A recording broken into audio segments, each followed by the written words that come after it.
Welcome, everyone, to another episode of Insights with Us. Today, we are going to be joined by Ray, and we will be talking about one of the darkest times in her life. I want to give a quick disclaimer before we start that we discuss suicidal thoughts during today's episode. This involves some personal details that are shared around this dark period of her life. My hope is to continue to destigmatize mental health, and with Ray's help, we are trying to create a space where we can be open about our struggles, including thoughts of suicide. There will also be swearing in this episode. If you are around family and do not want them listening to this topic or hearing swear words, I suggest putting on some headphones or be ready to answer any questions they have. If this might trigger you or you are experiencing suicidal thoughts yourself, please know that there are resources available to you. Dial 988 for the National Suicide and Crisis Lifeline, reach out to a mental health professional, or find a 24-hour crisis center near you for support. Also know that next episode, I will provide psychoeducation around suicidal thoughts, what we look for during crisis assessments, the different levels of risk, and what you can do if someone you know needs support. If this is something you or someone you know experiences and you want to know more, please like or subscribe and keep an eye out for my next episode. Now let's get started because Ray is an incredible human with a powerful story to share, and I cannot wait for you to get to know her.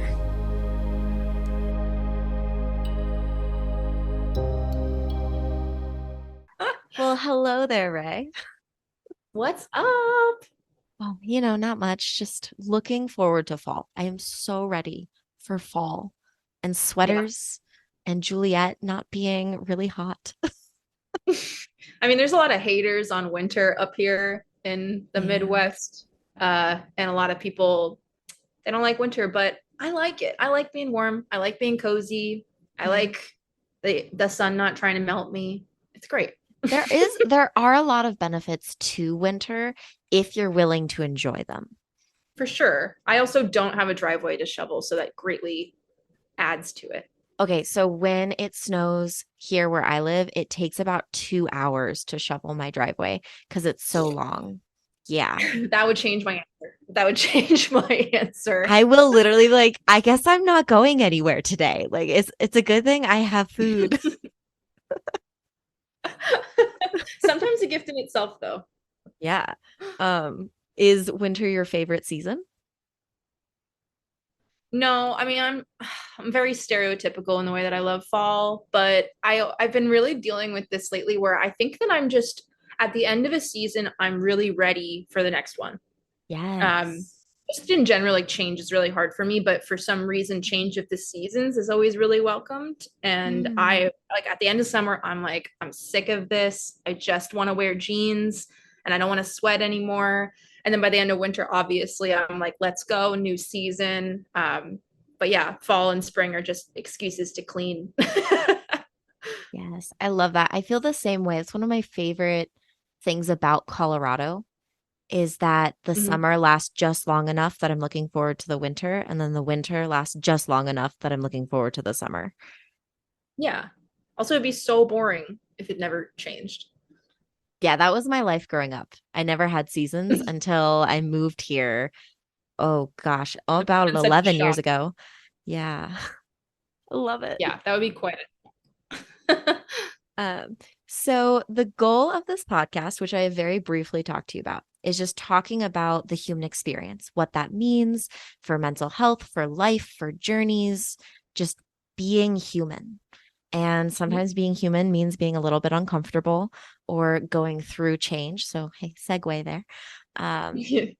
but I was just curious, kind of starting this off, what does the human experience mean to you? What does mental health mean to you?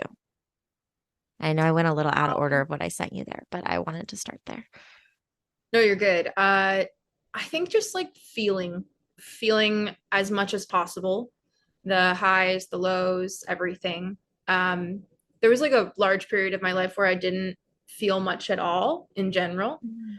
And I think it was the worst thing that I've ever gone through, and I would never wish it upon anyone else. And it's like I saw this somewhere. Actually, I'm not going to say I read it in an article because that's what I always do, but I saw it on TikTok. Um, but Love it. it was somebody reiterating the same kind of message of sometimes when I'm feeling like frustrated with the whole human experience, I like to pretend that I already died. And I asked whatever higher power there was to send me back to the earth so that I could swim in lakes again and see mountains and get my heart broken and love my friends and cry on my mom's shoulder and go grocery shopping 1,000 more times. And I pretend that I promised whoever that higher power was that I wouldn't forget the miracle of being here and the depth of what it means to be alive. And something that my partner says a lot to me, where he's always like, I really admire how you enjoy the simplicity of a good feeling. And so it could be something as simple as like, I got out of work a little bit early and I can stop and get my favorite boba at the shop near my house, or just taking a moment, even if it smells like hot subway air, to appreciate the fact that like my shoes don't hurt and I feel good today. And it's an incredible way to remind me that I'm still really happy to be here, because sometimes it cannot be so obvious. Yeah. I love the idea of not just living your life, but slowing down in each of those little moments, even if it's uncomfortable or if it's joyful, and just recognizing that you get to have that experience because you are alive. Yeah. I get overwhelmed pretty easily. So I think if we're talking about, coping with the human experience or working with the human experience, that it sounds so cliche, but I just take it one step at a time, moment by moment. And I had a therapist say to me once, like, you just have to put your shoes on before you can think about the walk. Mm. And it stuck with me since I heard that. And like, whenever I'm dealing with something that I'm getting stressed on or stuck, I focus on the next minute, the next second, whether that be like what my next step is or just breathing. And it's kind of like, we'll meet it when it comes type of mantra. Like, don't worry about it if it's not directly in front of you. When you get overstimulated or stressed and you have to give that mantra for yourself, how do you know that you're reaching that point? Like, how does your body tell you you're getting overstimulated? I usually get angry. I get Okay. angry and like, just I feel like everything is talking at once, and it's kind of a swirling emotion. I hear people say it as swirly or spirally or something, and it's kind of like one of those coin machines where you put the coin on the side and then it keeps going in a large circle, smaller, smaller, smaller, until it gets to like the hurricane on the bottom. Um, and I guess that the bottom would feel like bursting. And so the closer I feel like I'm going to explode is similar to how I feel during a panic attack. But I guess that just being overwhelmed is I don't even know what to do. I just kind of freeze and start panicking. And it just seems like it's the worst thing in the world. So Mhm. now, I mean, I've been in therapy for a long time. I had been in therapy since I was 11, and been really seasoned on dealing with mindfulness, and being able to recognize now when that's happening is sometimes really easy, but other times causes me to just kind of ask, like, what's going on? Why am I reacting like this? Am I hot? Am I hungry? Am I tired? Is there too much noise? It can be a lot of mixture of factors, but usually when I remove one of those factors, it gets better and easier to think. So kind of answers itself in that way of being like, oh, that Yeah. was the issue. I agree with that. I get overstimulated as well, as you and I have talked about in the past. And for me, it feels like a piece of paper is just getting crumbled in my chest. And it's just Mm-hmm. getting tighter and more like this jumbled up ball. Mm-hmm. And the tighter my chest feels, the more it's like, you need to check in about this. Yeah. And, when it first starts, it's like, okay, there's like a little bit of tension, but I can get through this. But then as that ball crumbles, that piece of paper gets more and more tight. It's like, I cannot handle this at all anymore. Like, you have Mm-hmm. to completely remove, you have to get away from whatever is leading to this. You have to change something, or you'll shut down. You will not be able to function anymore. So I feel that. Yeah. In And you're fact, not able, sorry. you're good. You're not able to really like take in other people's experience too, because your own experience is the only one that you can see or feel. And it's like, you're just so close to the issue.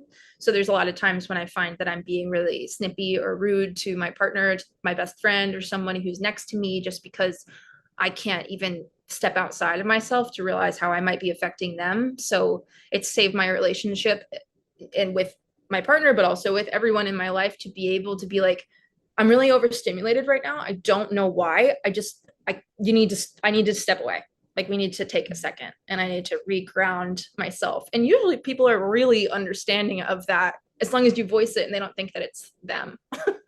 Yes, that's where my brain was going as well, because I have a recent example of this. Oh yeah. Or yeah, yesterday was Labor Day. And so my partner wanted to go to REI to look at the sales. And we were in the clearance racks. And, I'm a women's medium, as with most people on this planet.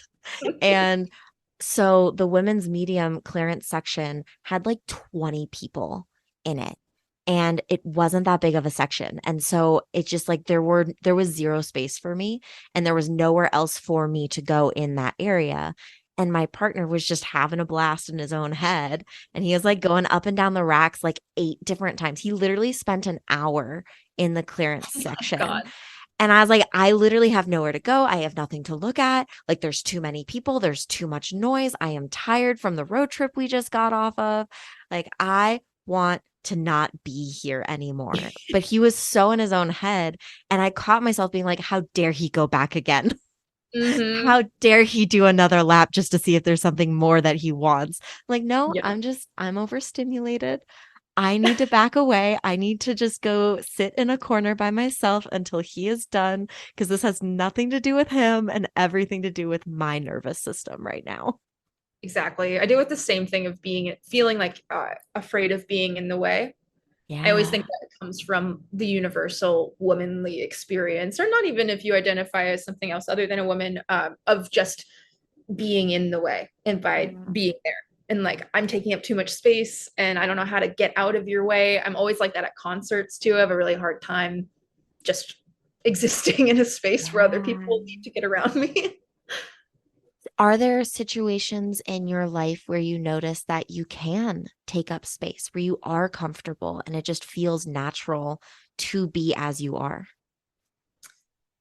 Yes, and also no. I feel like living with pretty, I don't want to say a high level anymore, because I've been really good about managing it, but just like the clinical anxiety, I always kind of feel like I'm not in the right place at the right time. But there are certain situations, when I'm with my best friends or when I'm at work, I actually feel pretty capable. I'm the only person in my department, so I am the graphic design department of my job. So feel pretty capable because I'm the only one who can do what they want. But Yeah. I've recently been feeling a lot of pride for just taking up space when I'm with my partner's family. Mm. Um, he said it multiple times that he thinks that they admire me because I have self-possession or the confidence to be able to be like, no, this is what I want and this is who I am, and I'm not going to make anybody else make me feel like I should be doing something else. If I want to shave my head, then I'm going to do that because I want to. In the same vein of taking up space and feeling like confident in your decisions, I feel like at this point that every day that I wake up is a day I never planned on having. I think it's hard for a lot of people to hear that, but I didn't have any dreams for what my future would look like, because like I quite simply didn't think that I'd be here to see it. I feel like my younger self like could see the life that I'm living now and the person that I've become, that she wouldn't even believe that it's me. I feel really proud to say that I'm my younger self's wildest dreams in so many ways, in looks, in tattoos, in the life aspirations, and how much I've overcome. But I feel like because of that and because of everything that I've been through, it seems pretty impossible for me to live a life that I don't want, because I fought so hard to be here. So when I think about somebody telling me to live a certain way, I don't really feel any complications in being like, no, because I feel like I have such ownership over who I am and what I want. And I spent so long trying to shape this person that I am today. And it just like it's moves into my relationship with everybody as well. You probably know this, but there's a Rupi Kaur quote that I love, which is I need someone who knows struggle as well as I do, someone willing to hold my feet in their lap on days it's too difficult to stand, the type of person who gives exactly what I need before I even know I need it. The type of lover who hears me even when I do not speak is the type of understanding I demand. And I love that one so much because I feel like if I hadn't gone through all of the stuff that I had gone through and like the complete degradation of self, that I wouldn't be able to voice that kind of thing of like that demanding of understanding, not just from a partner, but from the world in general. Yeah, that you want to be who you are. You want to be seen for who you are.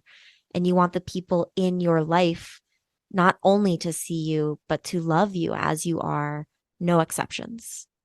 Yeah, and it's also kind of a hard ass type of attitude, but to be like, well, if you don't like what I'm doing, then don't look. Like, It doesn't who, affect you to not for me to do this. You just don't have to look at it. yeah, like, who are you? Go away. Mhm. I always say that I want the people in my life to match my effort Hmm. because I'm going to accept you for who you are. I'm going to respect your boundaries. I'm going to do my best, even though I'm human and I make mistakes. I'm going to do my best to let you be the person that you want to be and to help you and be a part of that adventure with you. But I want that in return. I want you to see me and be on this journey with me and Yeah. allow me to figure out who I am without that judgment. Hmm. Yeah, it's a beautiful exchange. I feel disconnected from people who don't feel the same way. That don't want to dive into it. What does it mean to say, you are your own wildest dream? There Hmm. was there was something that happened that shifted where you went, I can keep going. I can be this person. I can give it a try. How powerful is Hmm. Yeah, I mean, it was kind of a crazy revelation, but it didn't come easily. I can say that. that? Um, should I get into it? If you feel comfortable, I was definitely going to ask if there were moments of insight that helped you change directions in your life or moments that really stand out to you in your life that have helped you figure out this human experience path that you are now on. So if you want to Oh, get for into it, sure. I'm here for it. For sure. All right. So I was in a extremely dark place when I was in my junior year of college. So we're talking like 21, 22 years old. I was really trying to figure out my mental health, which I've struggled with for years. I was 11 years old, like I said, when I first went into therapy, and I struggled with an eating disorder from like 10 until 14, and then just in general mental illness of depression and anxiety and all that wonderful stuff. I So know I it thought well. that, yeah, I thought that that's what I had going on. But when I went to a psychologist in college, they told me that I was actually dealing with bipolar syndrome. And so my mom is bipolar and struggled with that when she was younger. So I kind of just took that at face value and was like, cool, great, let's fix it. So I started going on medication for bipolar and going to a different therapist that was more accurately able to deal with it. Turns out I'm not bipolar. It was a really not great situation of, I don't want to say not credible mental health professionals, but people that didn't take the time to really like actually see if I was bipolar before giving me a lot of medication for it. And giving you a label So, that was going to change your whole life. yeah. And I'm not, I was just depressed, you know? Yeah. So it set me off even more, basically.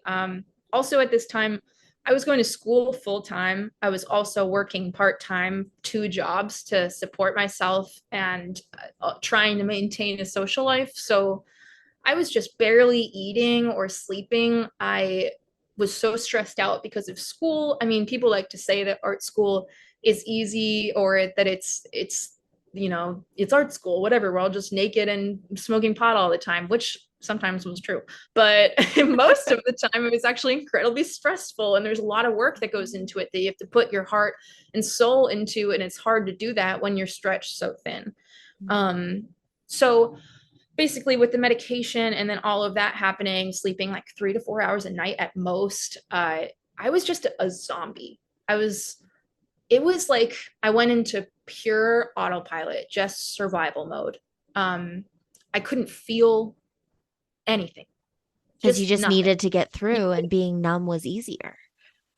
Yeah, but it felt also I didn't have the capacity. Didn't I felt I've always been somebody who feels in extremes, and it was such a weird experience to feel absolutely nothing.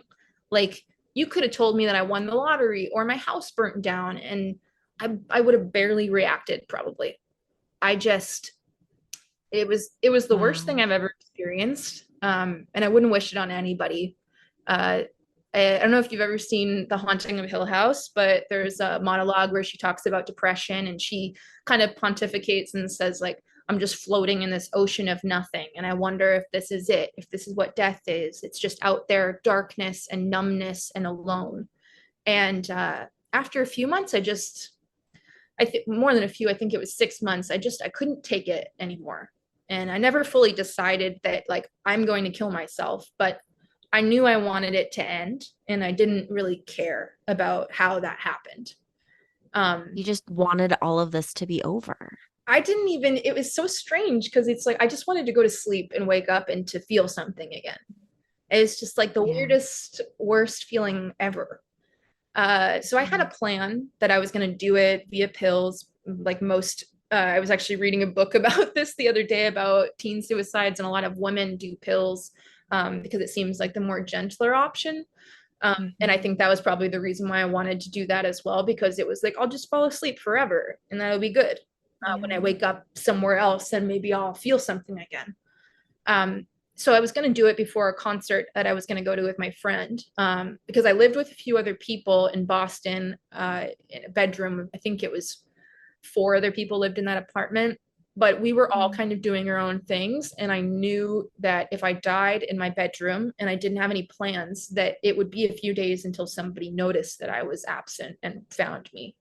And so I didn't really want to like inflict that trauma on my housemates or anyone really that could just stumble Yeah. into the bedroom and be like, oh my God, there's a dead body in here. In this way, I kind of said that my friend would notice when I didn't show up to the show and raise an alarm, and then maybe people might put the dots together before they got there, and it wouldn't be so shocking, which was shows how disconnected I was because no matter what, it's going to be shocking. You're like, but this will be easier and at least it won't smell and it'll be fine. And Yeah, you'd really thought through what would be the easiest way to have this happen. and really just like easier on everyone else. Like even in this moment, I'm trying to make it easiest for everyone else because I'm thinking like, well, I don't care, I don't give a shit about me. I just don't want to hurt it. Yeah. Um, You don't have those feelings, so you got to take care of everybody else's. yeah. So I remember it so vividly. I was sitting on my bed writing a note for my mom, and my friend called me and she said she was calling me to ask what I was wearing to the show, which is something that she did all the time. Like before we would go anywhere, she would call me and ask me. And I think that I kind of just like forgot that she would do that.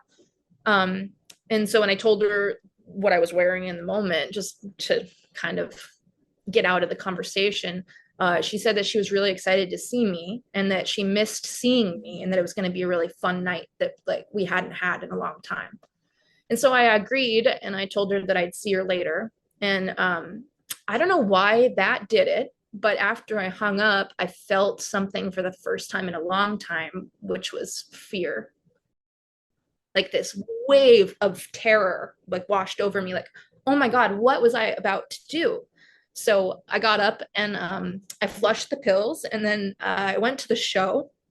And then the next day, I called my mom and I told her that I was scared of what I might do and that I needed help.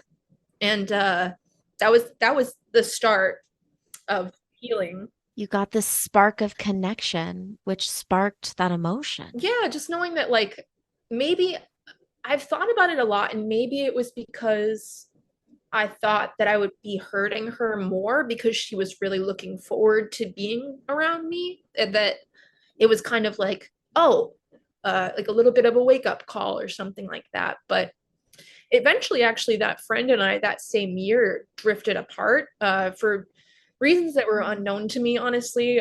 She kind of just decided that she didn't want to be as close anymore, and I never really got to tell her, but she 100% saved my life. And it's weird to think that it took something so simple, but the same thing that she'd done over and over again before, every time before we went out, of just being like, what are you going to wear? And then just saying something nice, like, was the one thing that I needed to hear to give me a little bit of push, because it didn't solve everything. Of course, it wasn't like I heard that and it magically felt better, but for a split second I was terrified of what I might be doing. She got you out of your head a little bit. And also tying this back to how we started this conversation, those little moments, right? It's all of this heaviness that just builds and builds and builds. But then that one little moment helped break apart that numbness. Yeah. It was wild. It's kind of, yeah, the wake up moment of being like on the edge of the cliff. I always tell people when I've talked to people about this before, which I've been very open about it. It's not something that I ever have tried to hide. I've actually talked about it at like a youth conference before too, which was really special. That's powerful. Oh my gosh, that's incredible. Oh yeah, I was a mess. I could barely talk without sobbing because I was so overwhelmed in that moment with emotion. But I always tell people that it's not like I was leaning over the edge and fell and then something caught me. It was almost like I was leaning over the edge, and right before I let go, my belt loop got caught in the railing. And so it wasn't necessarily my own being like, I need to stop this. This is a bad thing to do. It was more somebody else kind of being like, wait, you're going to be really missed if you go. And even though and reminding you. Yeah. Yeah. You know, so I did crisis work for many years. And so this conversation is not anything necessarily new to me. Your journey, your story is definitely new. And I just want to really pause and appreciate your sharing on this during this podcast, but also just with me personally with this story. Yeah. And also it's resonating so much in how I have viewed it in my own life and also through my education, which is that we talked about survival mode. Our brains and our bodies are always trying to do what they think is best. And so often, suicidal thoughts come about when we feel so stuck. And our brain and our bodies have done everything they can think of to try to get unstuck, and nothing is working. And it's like our brains just have this automatic thought of like, well, what if we just don't wake up anymore? Yeah. And if you've tried all of the other things and you're not feeling and you're still numb and you still feel stuck, that option starts looking more and more appealing. And so much of where I come from is like, that is so normal. It is so normal for your brain to feel that stuck and then see that as the way out. And it takes something else to remind you of like, that's not the only option. You might not actually be as stuck as you think you are. Your brain just hasn't been able to look at it from a different perspective for you to see that there's other options, to see that there are people that care about you. And your brain just takes it because it's so stuck and so overwhelmed, and you just want it to be done. And just, it can be such a normal occurrence. Every single one of us at one point in our lives has gone, I'm overwhelmed. This is too much. What if it was just over?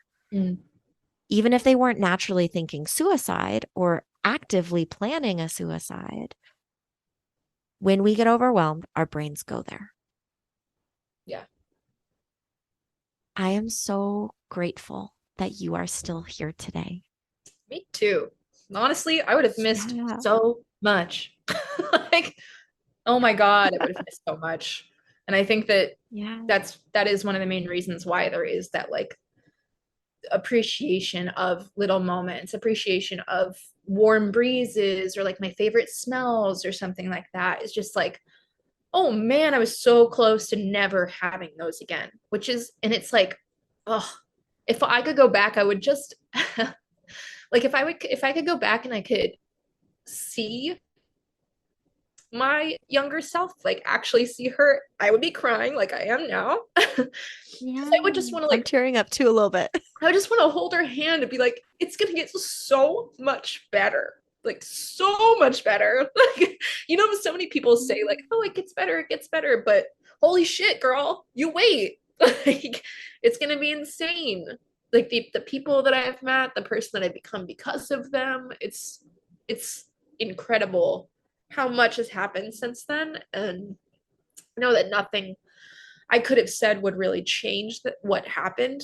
Like I don't even younger me would be like, okay, sure. Like you're just saying that. But Mm. man, I don't think any of that would have happened if I hadn't gone through that. Well, and that younger version of yourself is still in there. Oh, And you can still tell her that, right? You're still showing her how much better it gets. And even though the actual past you that lived through that probably wouldn't hear it, the younger you that's still in there is hearing it. mm-hmm. And that's healing. Yeah. I feel like that's also part of the reason why I'm so fiercely protective of the way that I live is because I'm so fiercely protective of her, you know? And this joy that you have, being able to enjoy those smells and enjoy your personal experiences that you actually do enjoy instead of doing what you feel you should be doing because somebody else told you to. Yeah. Or because of some other type of expectation of me or something like that. Yeah. So when you think about that turning point and oh my God, does it get better? What are those moments, if any in particular, stand out in your mind that make you go, I'm so glad I'm here right now? Oh, there's so many. There's so many. Man, it's so hard to think, but like just in general, what it feels like to exist on my own in a brand new city. Because I mean, you know this, but listeners don't. I'm originally from Boston and moved to Chicago 5 years ago on my own. And I didn't know anybody. That's not true. I knew one person, but I was dating him, so it doesn't really count. And I'm not anymore, so no, it doesn't. um, You sort of maybe knew somebody that is no longer in your life. So you basically moved to a new city on your own. a ghost. I know a ghost.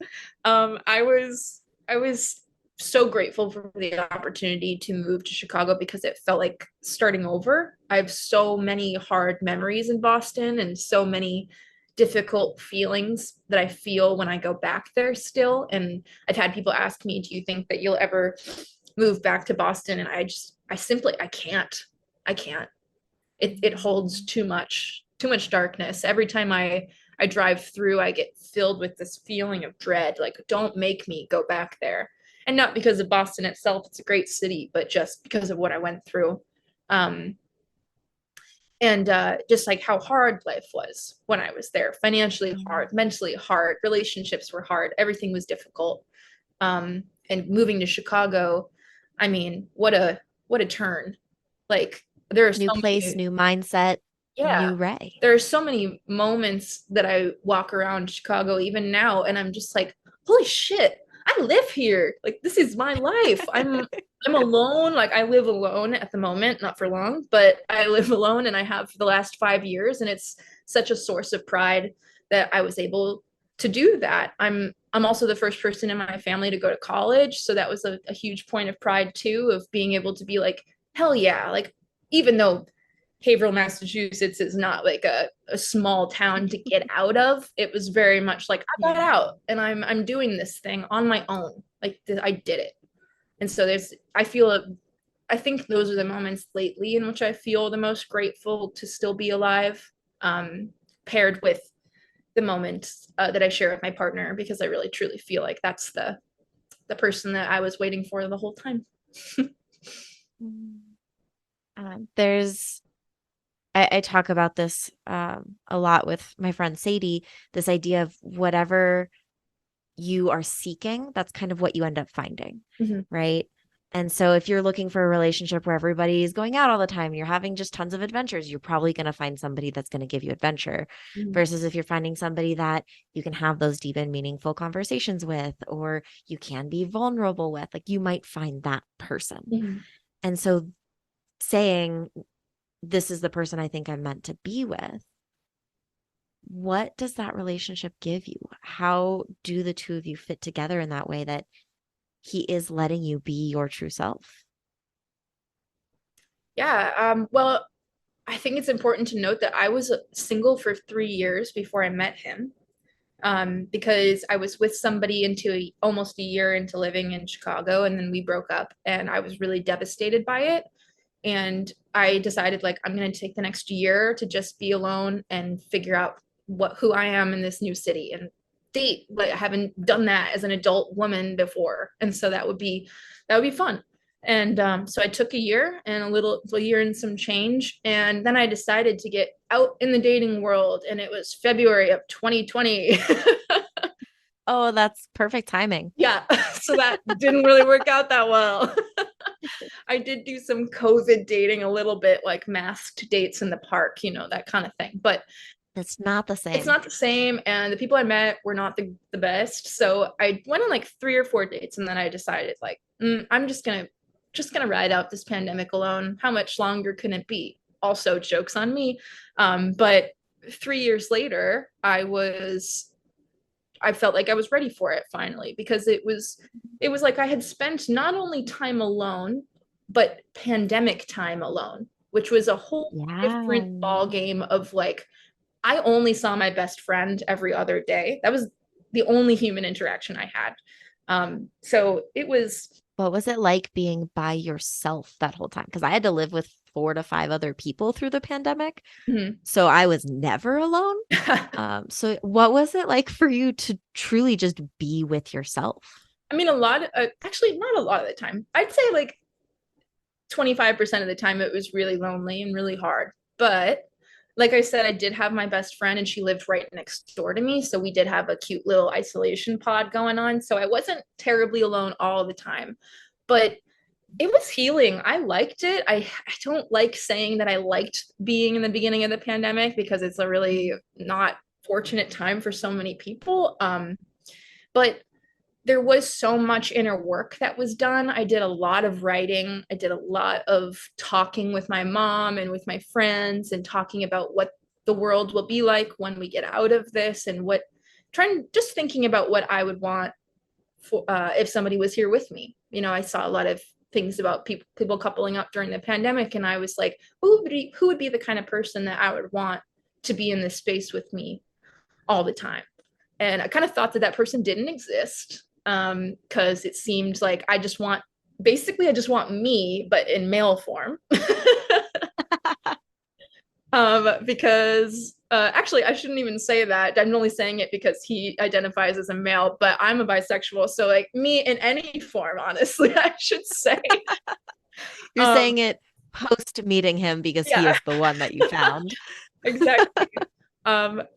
But yeah, it was so much time spent alone, and like I worked out a lot, and I had a lot of fun in my like little dance parties by myself. I learned how to cook. It was really just like I took one of those eat, pray, love trips, but just around my apartment. I love that. Honestly, you can have good times and bad times during the pandemic. Both can exist at the same time. It was terrible. It also allowed me to start my business, and I wouldn't be here today if the pandemic hadn't happened. So I had a lot of good things happen to me during the pandemic as well. And it can also be terrible and horrible, right? Yeah. But I can't. I mean, getting to slow down. and be with yourself. It's incredible.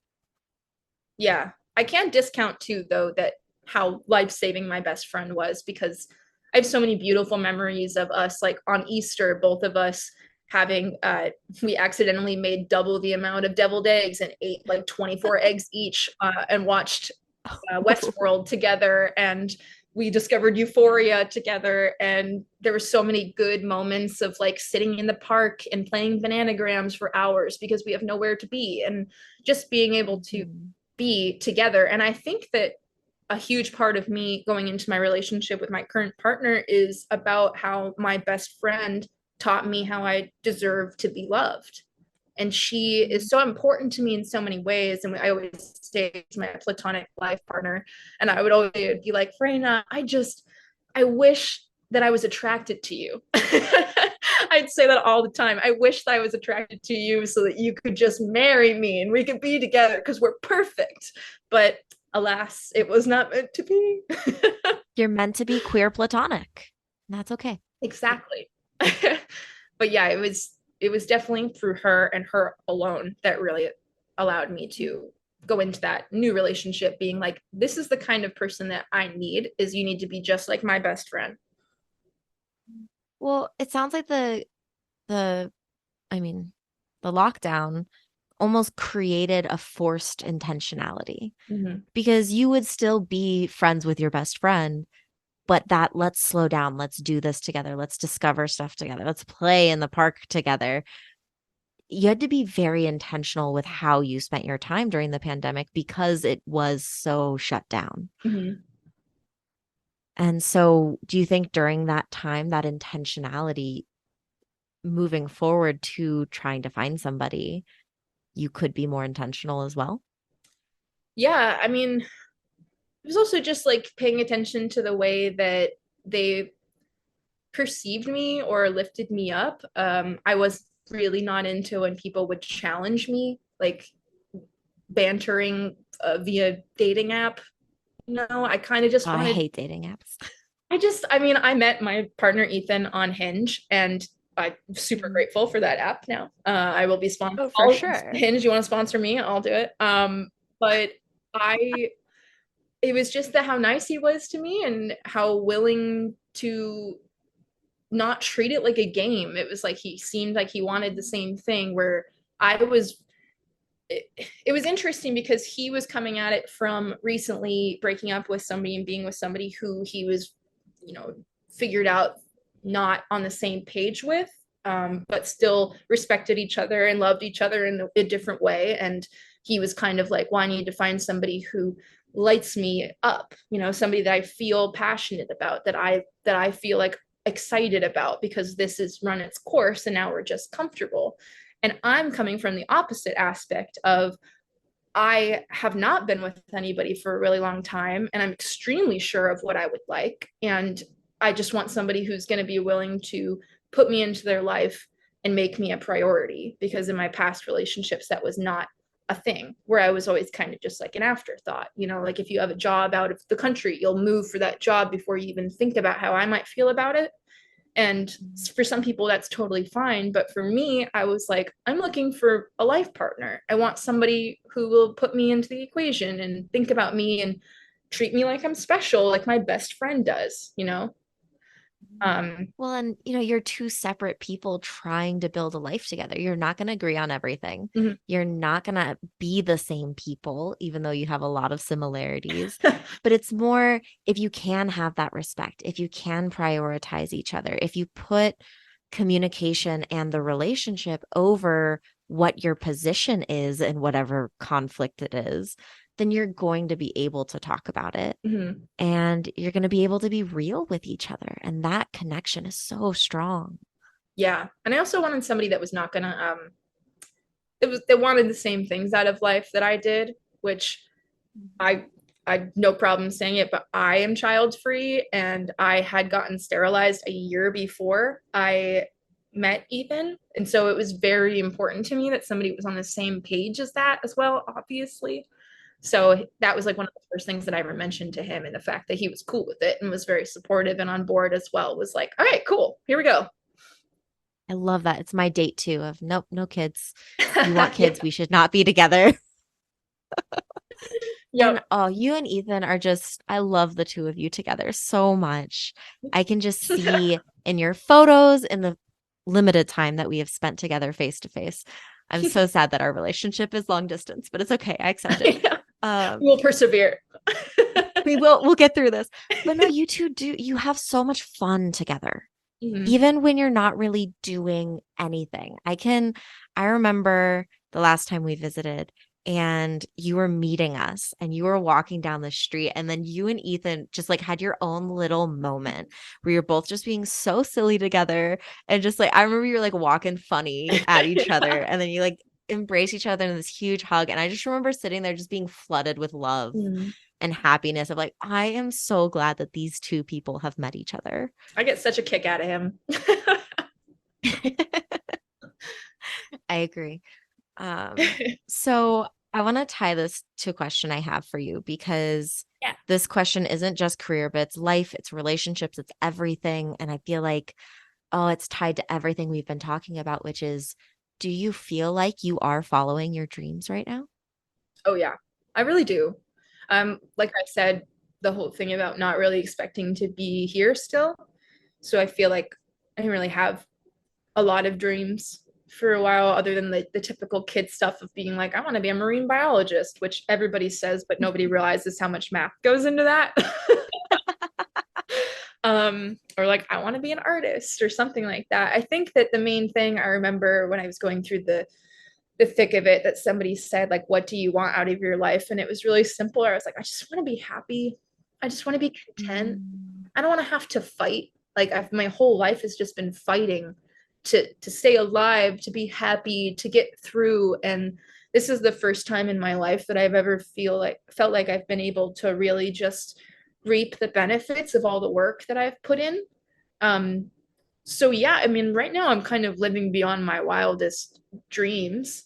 And that's yeah. not without struggle either, like I one of my favorite podcasts ever is called Too Scary Didn't Watch. And one of the people the other day said something that really stuck, where they said, it's okay to feel lost. You've never been this version of you before. And Mm, I really, it's been stuck in my head ever since. There's like a lot changing. I'm almost 30 and my body's changing and my life is changing. And a lot of people in my life are having babies and getting married, and it's all moving, which everybody talks about happening at this age, but nobody ever talks about how it makes you feel. Other than being like, yeah. oh no, wrinkles, which is not how it's manifesting for me. Um, so that's really been sticking with me lately, of being like, it's okay if I feel lost, like this is a whole other territory, because I feel like Mm, part of me is kind of like, we've already climbed this mountain before, we should feel victorious, we should feel strong enough to get through this and have the knowledge of our past experience to be able to guide us forward. But I'm trying to personally practice the mindset of just being gentle with myself and letting myself know that I don't have to have all the answers. I don't have to be super good, quote unquote, at this point of my life so far. well, and yes, you have past experiences, and yes, you have come so far from where you were, but you're still figuring out where you're going Yeah. next. And your past experiences can inform that direction, but you might also go in a completely new direction that you weren't even expecting. Mm-hmm. Um, I, there's something that stuck with me that this is bringing up for me as well, which is this idea of change, whether it's something you want or you don't want, always comes with a loss. Mm-hmm. And so sometimes it's like, yes, we're getting married. Yes, people are having kids. Yes, I got that promotion I wanted. It can all be good change, and you can still feel sad or lost or grieving something, even if you are moving in the direction of your dreams. Mm-hmm. And both can exist together. Yeah. Sometimes I feel like I grieve the early 20s version of me. I feel like sometimes I grieve the fact that she had to go through so much, so that I didn't get to experience a lot of the stuff that people at that age group typically feel, or I felt like I was going through a lot of the stuff then that a lot of people are going through now. And so there's a little bit of a disconnect in that way. But again, like there's so much that I would have missed, and I'm grateful for the experience and the way that it is still guiding me through today, because I feel like the next transition into the next stage of my life, which will be 30s, and like not being a young adult anymore in the eyes of, how we classify periods of life, um of just like not freaking out as much as people who haven't had to deal with it maybe before. And you get to figure out what these dreams are. Mm-hmm. You've said multiple times on this podcast so far, like, I didn't know I'd get this far. Mm-hmm. I didn't really have dreams other than, maybe I'll figure this out and how to keep moving. But you've figured out that part. You've figured out how to enjoy the little things and how to try to be true to yourself and notice the patterns when you get stuck in something you don't want to be in. Mm-hmm. You've come so far, which means you get to look to the future now and go, well, what do I want? What do I want to work towards? Yeah. I cannot wait to see where you go. Well, especially with the not having kids aspect of it, which is a relatively, in the grand scheme of things, a relatively new development. I didn't really decide that until like 3 years ago. So it's a whole new world that opened up for me of financial freedom and moving around the globe freedom and all of this. Like, it opened up a whole new set of options. So I'm hella excited too. Oh, it's going to be very exciting. And I know you and I have personally talked about this, but for our listeners, you will be hearing Ray's voice again in the future. And we will be talking about the child-free lifestyle and probably a whole bunch of other things too. There's a lot that goes into Because that. and you have such an incredible perspective on the world Oh, okay. because of your hardship, but also because of all the things that you have figured out how to enjoy. Mm. And in the human experience, it needs to be both.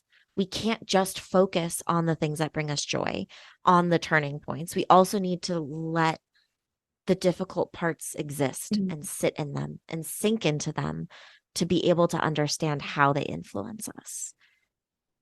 So I want to thank you for using your voice and for taking up space today and letting that part of you exist. Thanks for allowing it. This has been really fun. Literally always. Anytime you want to come on, you are welcome, because your voice is the type of voice that made me want to start this podcast. Oh my gosh. Create space for the discomfort to exist, but not in a space of it's scary or it's bad, but more of a, this happened. Yeah. And yeah, it can be uncomfortable. And maybe our listeners got uncomfortable today, but also we got to see that growth pattern, that wasn't the end. Mm-hmm. And so much has come out of that, including this friendship of ours. Mm-hmm. And I only want that to continue. It's like, it happened. It sucked. What are we going to do about it? Or how are we going to use it? Yes. Yes. And every single one of us on this planet can learn to sit in our discomfort and to look at the patterns and to look at how it has sucked in our lives. And also go, but who do I want to be? And what do I want to work towards? I love that. Yeah. We're all on this journey of the human experience. Trademark. Maybe I'll get t-shirts made, just living the human experience. Ooh, I like that. I would design those. If you want to design it, I'll make it happen. Collab. Hopefully I'll get enough viewers that people will actually buy things. Collab. Yes. All right. So I've got 2 questions for you to wrap up today. Unless there are any other thoughts, any other things you'd like to add, any other stories before I shift into those last 2 questions for you. There is. It was kind of on brand with what we were just talking about. There's a quote. It was, you can choose to hang on to the pain or hang on to what the pain taught you. And I really like that a lot. I love that. Mm-hmm. Like, yeah, using it almost like pulling an Uno reverse card and like using the pain against life. Yes. I want to add to that though too, because I'm a big believer of not just jumping to the, okay, what can I do about it phase? Sure. And really, truly like being able to identify that it was pain, being able to identify the feelings that came up around it, because that is what's going to allow you to harness the power to use the pain, Yeah. right? And to like turn it on itself. Mm-hmm. And so not just, okay, let's fix it, or okay, let's work with it, and more of how has this shown up? Now what can I do about it? That slowing down, that pausing, the sitting in the moment. And like trying to eliminate the question of why sometimes works for me. I feel like sometimes I can get really caught up in like, why is this happening to me, or why did this happen? And sometimes it doesn't really help much. You think it's gonna give you an answer, but sometimes it's just the plain simple fact of life that it's not always good and it's not always pretty, and it's got to get bad before it gets better sometimes. But yeah. Maybe this is where you need to be right now. Mm-hmm. And that's okay. And it will pass. Mm-hmm. It's all temporary, because life is temporary. All of our emotions, all of our experiences, everything will pass eventually. Yeah. It's just This how too we shall decide to look pass. at it. This too shall pass. Thank you for sharing that quote. I love it. Yeah, of course. I'm Again, gonna have to like I have like little sticky notes of quotes that I leave on my computer. And that's probably one that's going to be added to my collection. I just pulled it out of my quotes I like folder on my notes. Ooh. I also have one of those, but I find just because I stare at my computer all day, I need like little inspirational things to remind myself to slow down. So like I have one here that's like literally just accept me for me. Mm-hmm. That's simple. Plain and simple. I like Yeah. one more I want to share because I really love this one. I got this from my EMDR training that I did this past year. You don't just think your memories, you feel them. Woo! Yes, you do. Which means you can't logic through it. You have to feel through it too. Mm-hmm. Yeah, I like that. All right. You ready for questions? I'm Just, ready. just two little ones for you. Because I want a way to kind of tie episodes together. So I'm playing around with what these questions are. So if you have any notes, let me know. Okay. So first question, what intention or value is guiding you this week? I think to meet myself where I'm at. I've been having a lot of issues with like body dysmorphia and body image lately. I used to be really into acro yoga, and during the pandemic, and I was before the pandemic and during the pandemic, I was doing it like 6 days a week. So I was really obsessed, and I was super, super fit. And after not post pandemic, but like since the couple of years since I stopped doing that, I've still been doing other things, but not at the level that I used to be. And so I have softened in certain places and gained in other places. And in no way would I ever think that I'm not an active or fit person, but coming from an eating disorder mindset, it's really difficult to now be on the uncomfortable side of weight gain. And I think that it's important for me to meet that feeling where I am, to be like, I'm unhappy with the way that I look, but I also can understand that it's part of my reaction to my history of having an eating disorder and feeling the most quote unquote comfortable at a baseline of a very thin frame. And knowing that as I get older, that that's not really attainable anymore, as well as it's very unhealthy to compare 28-year-old me to 21-year-old me. And as I get older, to keep not shifting my expectations of what I should look like, quote unquote, should look like with that. So it's been a lot about just meeting myself where I'm at, recognizing that my body changes so much during my cycle now that I'm not on birth control as well. And just trying to be healthy and do things I like. I love dance workouts and I love climbing. So I've just been trying to like really do those two a lot, and it makes me feel really good. And but yeah, it's Literally same. an ongoing struggle of body dysmorphia. That's for sure. As as somebody who went through the under eating, over exercising, Mm-hmm. I'm skinny phase as well. I find for me personally a big mindset shift And I have to constantly remind myself of this anytime my body looks slightly different from what I was ready for it to look, is Mm, that this body does so much for me. yeah. And when I was at my skinniest and I thought I was amazing and strong and looked great, I was nowhere near as strong as I am today. Oh yeah. There is no way that body could do the climbs that I do today. Hmm. And there's no way that body could move the way that I move today. And I am strong and I am functional. And this body actually serves me in my life right now, as opposed to just looking a certain way and then not really being able to do what I was hoping it'd be able to do. For sure. I'm a big mantra and quote person, as you can tell. And that echoes through my brain every single time I go into exercise or something like that, which is like the quote that says, exercise is a celebration of what your body can do, not a punishment for what it can't. And I like that a lot. Yeah. Well, and as somebody who is new to your life, I love being around you. Oh, thanks. And when we went climbing together and, wandering the trains together and just wandering Chicago, I caught myself so many times being like, oh, I love being around this person. Oh, And I caught myself being like wanting your confidence and just wanting to be able to give off the same authenticity that you give off, which is, something that I also personally strive for. But I just wanted you to know intentionally that that is what you give off into the world, that you are authentic, that you are kind, that you are confident, even if you're not feeling it internally. Like it comes across as you see yourself and you work so hard to be yourself. well, you do give off that feeling as well, just so you know, intentionally.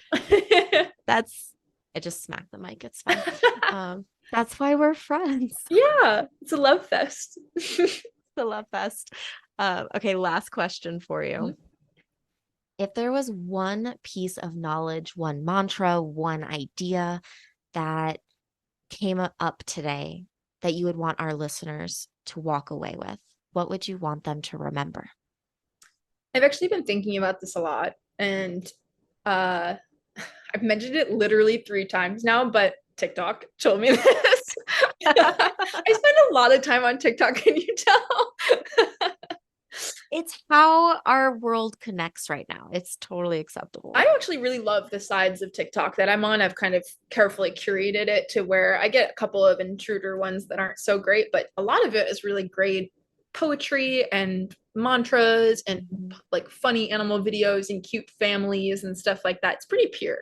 Um, but this one was somebody was talking about the way that they have gotten over how other people view them or how they deal with social anxiety or any kind of problems dealing with someone else. And it's called the let them theory. It's just being like, if you're concerned that you like people will laugh at you, let them. If you're concerned that your partner will leave you and find somebody younger or something like that, let them. It's just very much like accepting yourself as you are and letting people do what they want, because just that's none of my business. I'm going to let you. Like I've always kind of been like that with relationships too, where it's like somebody has ever threatened to leave me or something, I'm like, go. I don't want you here if you don't want to be here as well. And so I've been using Completely. that at work to try to like not worry so much. If people aren't going to like the way I look in a new setting or something like that, what if they have a problem with me having blue hair? Well, let them have a problem with it. And that's fine. Yeah. Is, if you want to talk about it and we can have a conversation where I tell you why that's not very fair of you, uh, let's do it. But I'm going to let you just gossip on your own. But yeah, I've been Yeah. really, You can't control them or their reactions, but you can control how you handle it. exactly. Yeah. So I've just been kind of thinking about that whenever I get insecure about like walking by a group of like 6 teenagers or something, and inside my head is like, they're gonna think that I'm this old woman and they're gonna think I'm lame because I'm not wearing cargo pants. And then I'm like, well, let's just let them I think whatever they want to think. Yeah, I like my style. I don't really want to buy cargo pants. I'm not gonna lie. I probably never will. Uh, Some of them are they cute. can I buy will them. say, I'll give Gen Z that. Some of them are cute. Some of them are cute. I look at outfits, I'm like, that's adorable. I still don't necessarily think I'll ever buy it Yeah. because that's not what I gravitate towards wearing. I am a legging sweatpants person. Athleisure all the That's way. why most of my work is up here. My tops look good. My bottoms are just pajamas all day, every day. And it takes me a lot of mental effort to want to go dress up somewhere. Yeah. I think it all just ties back to the authentic nature. And I get a lot of joy when people tell me that they think that I'm an authentic version of myself, which I believe is true as well. But it's also because I've felt that way around other people as well too, and I've always been like, what is it about them that makes me so jealous? Like I want to be like you so much, and it's always just been like they just don't give a shit what anybody else thinks about them, and if they do give a shit, then they don't let it affect them, and they don't let it run their life. And I really like that, and I've found a lot of happiness from that kind of way of life. And if you do find discomfort or guilt because you're not doing what you should be doing, you can let that discomfort exist and still choose the thing that is allowing you to be authentic to yourself. Mm-hmm. Like the discomfort doesn't have to inform that decision. Mm-hmm. Yeah, there's nothing that needs to be done. Let them judge you for it. Doesn't matter as Yeah. long as you're happy. Also, like, no matter what you do, they're gonna. Yeah. Oh, everybody. There's somebody out there judging everyone. Yeah. And there's somebody out there supporting everyone. So you just need to figure out which voice you want to pay attention to. It's you. You're the one who's supporting everyone. Everybody should listen to my voice. I am here to support you. You all should just be your true selves and see who sticks around because those are the people worth keeping in your life. Mm-hmm. That's why I keep Ray in my life. Yes, exactly. All right. Well, that is our episode. So thank you for coming. I appreciate you being here. And again, you are welcome anytime. Thank you. I'm coming again. Yes. All right. Bye. Bye.